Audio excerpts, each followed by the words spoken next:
सभी को मेरा प्यार भरा नमस्कार। प्यारे बच्चों, मैं महेंद्र पाल शर्मा आप सभी का अपने YouTube channel MP Sharma Hindi classes पर हार्दिक अभिनंदन करता हूं। आज मैं कक्षा 9वीं के विद्यार्थियों के लिए क्षितिज भाग 1 में संकलित कबीर की साखियाँ और शब्द नामक कविता की सप्रसंग व्याख्या लेकर के उपस्थित हुआ हूँ। मैं आशा करता हूँ कि मेरा यह प्रयास आप सभी बच्चों के लिए ज्ञानवर्धक सिद्ध होगा। आज का विषय प्रारंभ करने से पहले मैं आप सभी से प्रार्थना करता हूँ कि एक बार मेरे YouTube चैनल को सब्सक्राइब जरूर कीजिए और साथ के साथ बेल आइकन को प्रेस कीजिए ताकि भविष्य में आने वाले सभी ज्ञानवर्धक वीडियो आप तक पहुँच सके। तो आइए आज का विषय प्रारंभ करते हैं। और आज का विषय प्रारंभ करने से पहले हम सबसे पहले कविता के कवि कबीरदास जी के विषय में संक्षेप रूप से जान लेते हैं। जैसा कि कविता के नाम से ही ज्ञात होता है कि प्रस्तुत कविता के प्रस्तुत साखियों के जो रचयिता है, जो कवि हैं, वो कबीरदास जी हैं, जिनका जन्म 15वीं शताब्दी संवत 1455 में रामतारा नामक स्थान पर हुआ, जो काशी के नज़दीक है। इनके गुरु का नाम संत आचार्य रामानंद जी था। इनकी मृत्यु का संवत 1551 है और इनकी प्रमुख रचनाएं हैं साखी, शब्द और रामायणी। कवि के जीवन परिचय के बाद हम प्रारंभ करते हैं आज का विषय, जिसकी प्रमुख प्रथम साखी है। मानसरोवर सुबर जल हंसा केली कराही, मुक्ता फल मुक्ता चुगई अब उड़ी अनत न जाही। प्रसंग और संदर्भ प्रस्तुत साखी हमारी हिंदी के पाठ्य पुस्तक क्षितिज भाग 1 में संकलित कबीर की साखियाँ और शब्द नामक कविता से ली गई है, जिसके कवि कबीरदास जी हैं। प्रसंग, कबीरदास जी ने अपने इस दोहे में हंसों का उदाहरण देते हुए हमें यह बताया है कि मुक्ति का मार्ग हमें केवल प्रभु भक्ति में लीन होकर ही मिल सकता है और उसी से हमें परमानंद की प्राप्ति होगी, यानी कि परम आनंद की प्राप्ति होगी। व्याख्या करने से पहले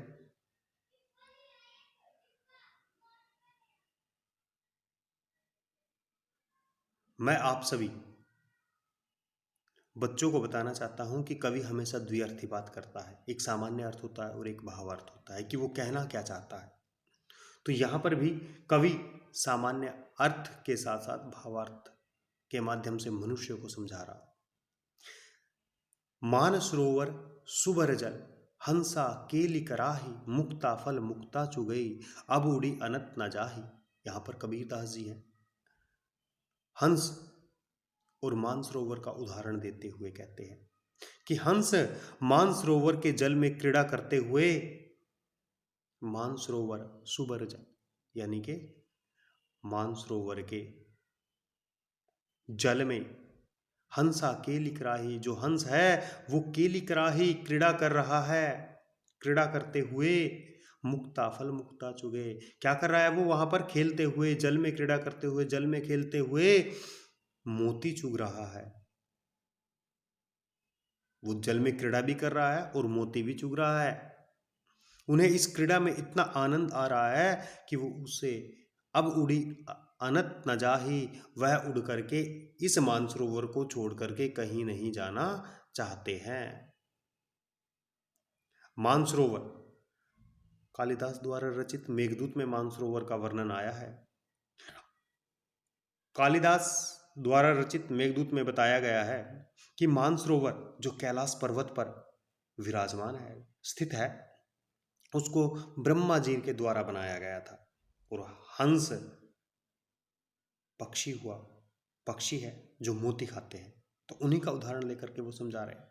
मनुष्य को समझाते हुए क्या कहते हैं कि यहाँ पर कवि का भाव क्या है। यहाँ पर मानसरोवर का अर्थ है प्रभु भक्ति रूपी मानसरोवर में हंस, आत्मा रूपी, जीवात्मा रूपी हंस। तो यहां पर कवि कहना चाहता है कि जीव आत्मा रूपी हंस अगर प्रभु भक्ति रूपी मानसरोवर में लीन होकर के प्रभु की भक्ति करे तो फिर उसका ध्यान कहीं और नहीं भटकेगा। उसे प्रभु की भक्ति में मिलने वाला आनंद और कहीं नहीं मिलेगा। अर्थात कवि का कहने का माध्यम है, कहने का भाव है कि मनुष्य को प्रभु की भक्ति में सच्चे मन से लीन हो जाना चाहिए। देखिए दूसरा देखते हैं। प्रेमी ढूंढत मैं फिरऊं, प्रेमी मिले ना कोई, प्रेमी को प्रेमी मिले सब अमृत होई। प्रस्तुत जो साखी है, संदर्भ इसका पूर्ववत है, प्रसंग है कि यहाँ पर प्रेमी का अर्थ प्रभु के सच्चे भक्त से लिया गया है। सच्चे भक्त के विषय में कह रहे हैं कि इस संसार में सच्चे भक्तों की कमी हो गई है। सरलार्थ देखते हैं हम इसका। कबीरदास जी कहते हैं, प्रेमी को ढूंढत मैं फिरो, प्रेमी मिले ना कोई। कबीरदास जी कहते हैं कि मैं इस संसार में प्रेमी को ढूंढते हुए घूम रहा हूँ। यहाँ पर प्रेमी का अर्थ है सच्चा प्रभु भक्त, लेकिन उन्हें आज तक भी कोई सच्चा प्रभु भक्त नहीं मिला है।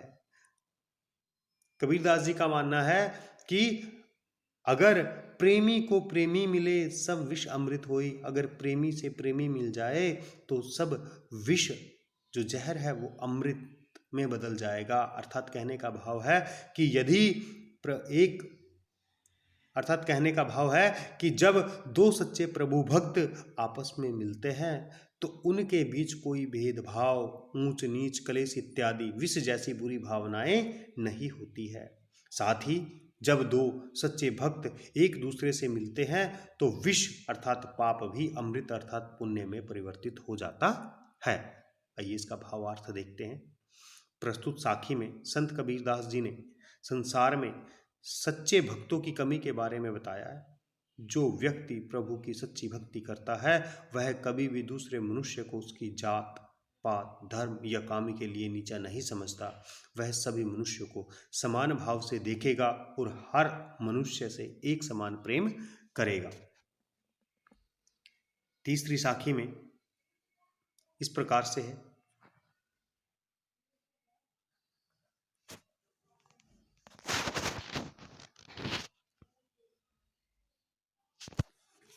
कबीरदास जी कहते हैं, हस्ती चढ़िए ज्ञान कऊ, सहज दुलीचा डारी, स्वान रूप संसार है, भूखन दे जखमारी।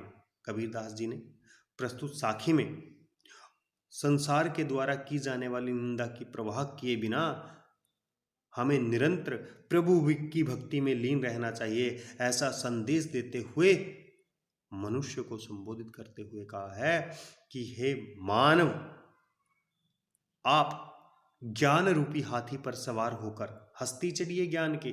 यहाँ पर ज्ञान को हाथी के रूप में वर्णित किया गया है। हस्ती चढ़िए ज्ञान के अर्थात ज्ञान रूपी हाथी पर सवार होकर सहज धूलीचा डारी, सहजता रूपी कालीन बिछाकर, सहजता का मतलब धैर्य रूपी कालीन बिछा करके निरंतर भक्ति के मार्ग पर चलते रहना चाहिए।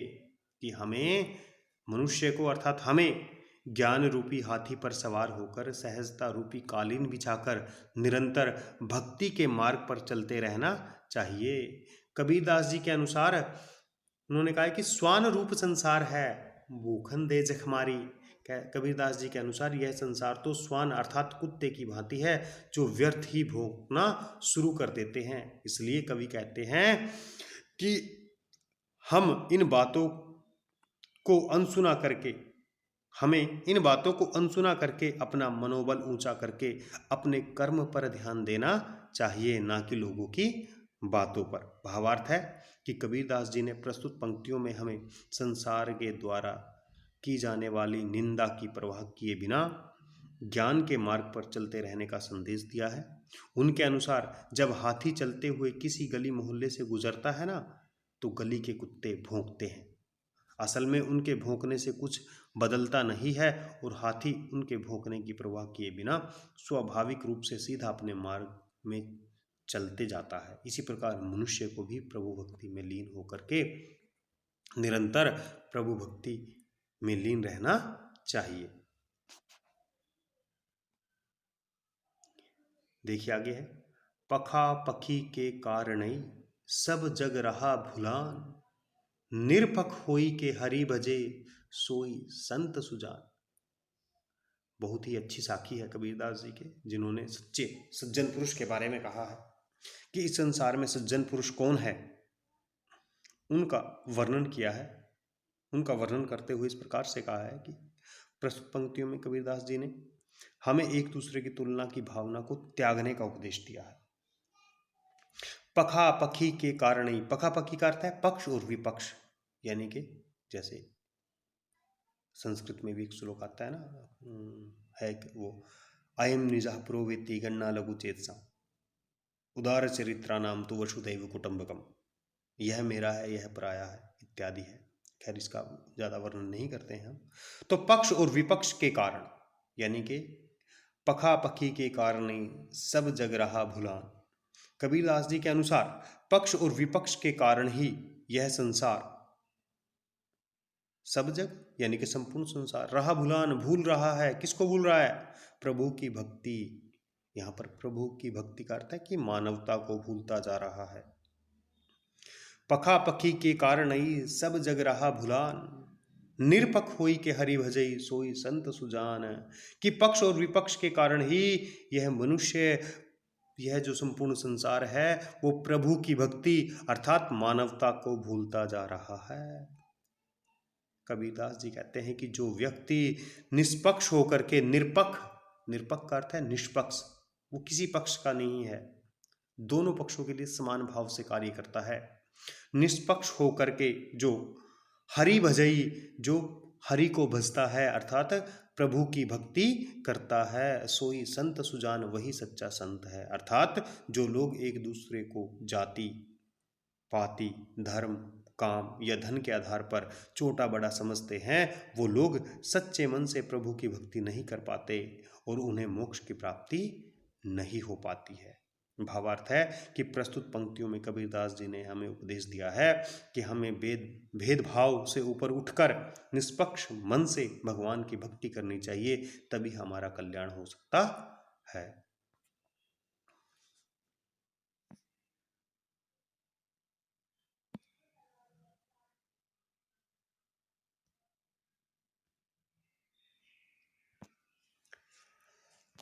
हिंदू मुआ राम कही, हिंदू मुआ राम कही, मुसलमान खुदाई, कहे कबीर सो जीवता, जेह दू के निकट न जाई।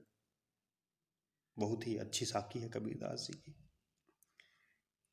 जो समाज में सांप्रदायिक दंगे होते हैं उनसे संबंधित है, उनको एक सीख देती है। प्रस्तुत दोहे में कवि ने उस समय तात्कालिक वर्णन किया है, अर्थात उस समय का वर्णन किया है जब हिंदू और मुसलमानों में आपसी भेदभाव का बहुत ज्यादा, ये एक स्वाभाविक भी है। आज भी समाज में हिंदू और मुसलमान, हमारा जो समाज है दो वर्गों में विभाजित है, हिंदू और मुसलमान। ये उस समय भी था जब औरंगजेब का राज था, और आज भी बहुत से हैं, लेकिन लोग आजकल इन चीज़ों को समझने लग गए हैं। तो उन्हीं का वर्णन किया है, भेदभाव का वर्णन किया है। आज मानव ने भगवान को भी बांट लिया है, कोई उसको राम कहता है, कोई उसको रहीम कहता है, तो खुदा कहता है। तो उसी का वर्णन यहाँ पर किया है। हिंदू मुआ राम कही, मुसलमान खुदाई, कहे कबीर सो जीवता, जे दुहू के निकट ना जाए। कबीरदास जी कहते हैं कि हिंदू जो लोग हैं वो अपने ईश्वर को राम कहते हैं, मुसलमान खुदाई, और मुसलमान खुदा कहकर उसकी भक्ति करते हैं। दोनों राम और खुदा का नाम लेकर भी अपने ईश्वर की भक्ति को प्राप्त नहीं कर सकते,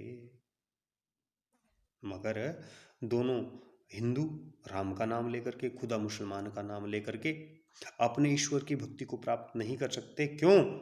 क्योंकि उनके मन में प्रभु की भक्ति से ज्यादा आपसी भेदभाव और नफरत की भावना मौजूद थी, और है, आज भी है। तो इसका सॉल्यूशन, इस समस्या का समाधान करते हुए कबीरदास जी कहते हैं कि कहे कबीर सो जीवता, जेह दू के निकट न जाई। कबीरदास जी कहते हैं कि इस संसार में वही जीवित है, अर्थात जीवित का अर्थात यहाँ क्या है? प्राणों से नहीं है, कि उसे ही ईश्वर की भक्ति प्राप्त होगी जो जे दुहु के निकट न जाई, जो राम एवं खुदा के आपसी भेदभाव को छोड़कर सर्वश्रेष्ठ ईश्वर की भक्ति में लीन हो जाएगा, तभी उसे मोक्ष की प्राप्ति होगी। जो दोनों के निकट ना जाए, जो ना तो राम के निकट जाएगा और ना ही खुदा के निकट जाएगा, अर्थात जो श्रेष्ठ ईश्वर की भक्ति करेगा, निर्गुण ईश्वर की भक्ति करेगा, उसी को मोक्ष की प्राप्ति होगी, उसी को प्रभु की भक्ति प्राप्त होगी। भावार्थ क्या है? संत कबीरदास जी ने हमें उपदेश दिया है कि हिंदू मुसलमान दोनों एक हैं और राम और रहीम अर्थात खुदा दोनों ही ईश्वर के एक ही रूप हैं। इसलिए हमें इन दोनों में अंतर नहीं समझना चाहिए और निस्वार्थ भाव से ईश्वर की भक्ति करनी चाहिए तथा सभी मानव को एक समान समझना चाहिए। आगे देखते हैं।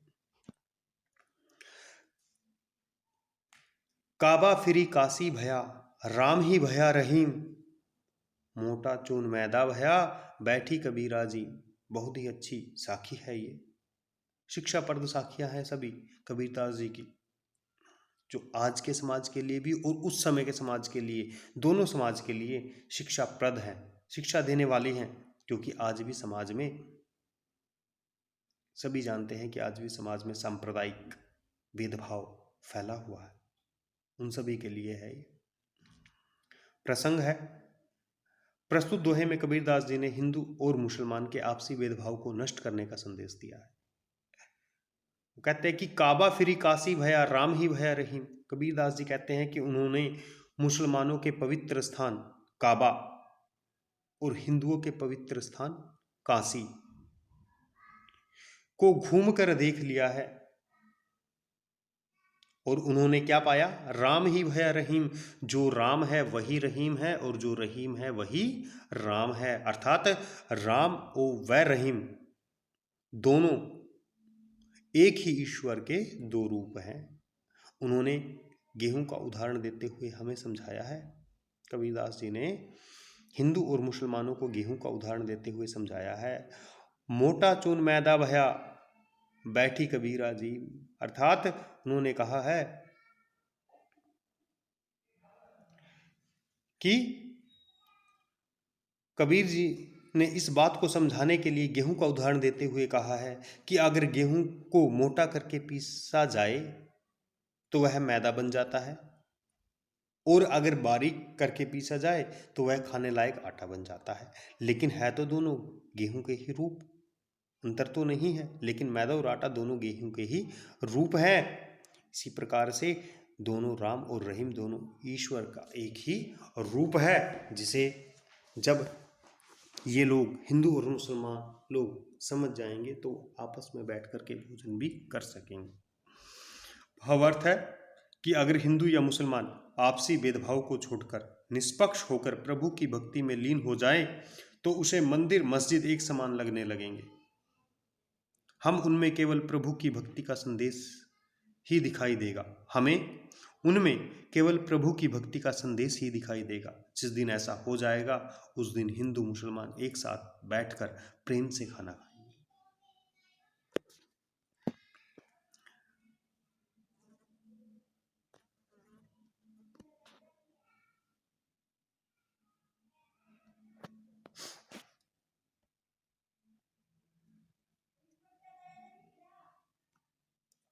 ऊंचे कुल का जन्मिया, जे करणी ऊंच न होई, सुवर्ण कलश सुरा भरा, साधु निंदा सोई। प्रस्तुत साखी में कबीरदास जी ने मनुष्य से कर्मों को श्रेष्ठ बताते हुए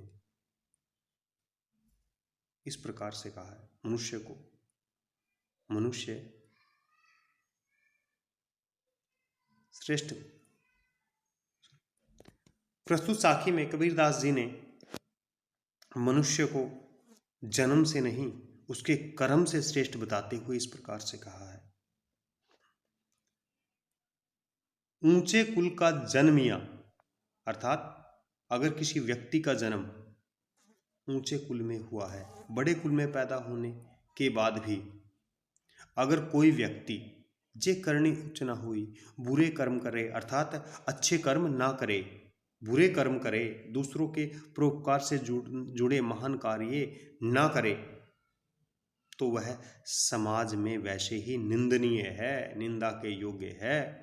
सुवर्ण कलश सुरा भरा साधु निंदा जोई, जैसे सुरा भरा, सुरा अर्थात शराब से भरा हुआ सुवर्ण कलश सोने का घड़ा, साधु निंदा सोई, साधु के लिए निंदनीय होता है। सोने का बना होने पर भी साधु के लिए उसका कोई महत्व नहीं होता।